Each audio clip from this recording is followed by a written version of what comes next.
అందరికీ నమస్కారం. సో ఈరోజు మనకు చాలా మంచి రోజు, ఒక పండగ లాంటి రోజు. సో అమరావతి రాజధాని బిల్లుకు ఆమోదం అంటే ఆంధ్రప్రదేశ్ రాష్ట్రానికి చారిత్రక పరిణామం ఇది.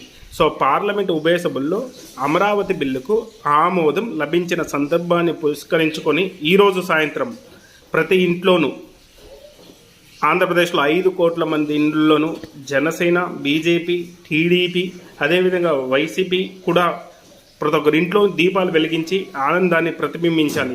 సో ఇంటికి ఒక పెద్ద మనిషి ఎలాగనో, ఒక కుటుంబం, మనకు రాష్ట్రానికి ఒక సీఎం ఎంత ముఖ్యమో, సో అదేవిధంగా మన ఫ్యామిలీ హెడ్ లాగానే మన రాష్ట్రానికి కూడా హెడ్, ఒక క్యాపిటల్ అనేది చాలా ఇంపార్టెంట్. అది ఇన్ని రోజులు అప్ అండ్ డౌన్ డౌట్గా ఉంది. సో ఈ రోజు దానికి ఒక ఆమోదం అనేది లభించింది. సో దీన్ని మనం ఒక పండగలాగా జరుపుకోవాలి. సో ఫ్యూచర్లో కూడా ఒక ఆంధ్ర రాష్ట్ర అవతరణ ఎలాగనో మన అమరావతికి కూడా బిల్లు అంటే చట్టసభల్లో ఆమోదం పొందింది, ఒక రిజిస్ట్రేషన్ అయింది. దీనికి ఎవరు చేంజ్ చేయలేరు.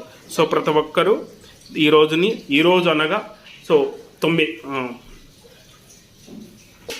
ఏప్రిల్ 2వ తారీఖు 2026 సంవత్సరం సాయంత్రం 7 గంటలకు ఒక దీపావళి లాగా ప్రతి ఒక్కరూ మనం సెలబ్రేషన్ చేసుకోవాలి. మీకు ఇది నచ్చినట్లయితే మన సిబిఎస్ తెలుగు బస్ ఛానల్ని సబ్స్క్రైబ్ చేయండి, కామెంట్ చేయండి, షేర్ చేయండి. జై జనసేన, జై పవన్ కళ్యాణ్, జై హింద్.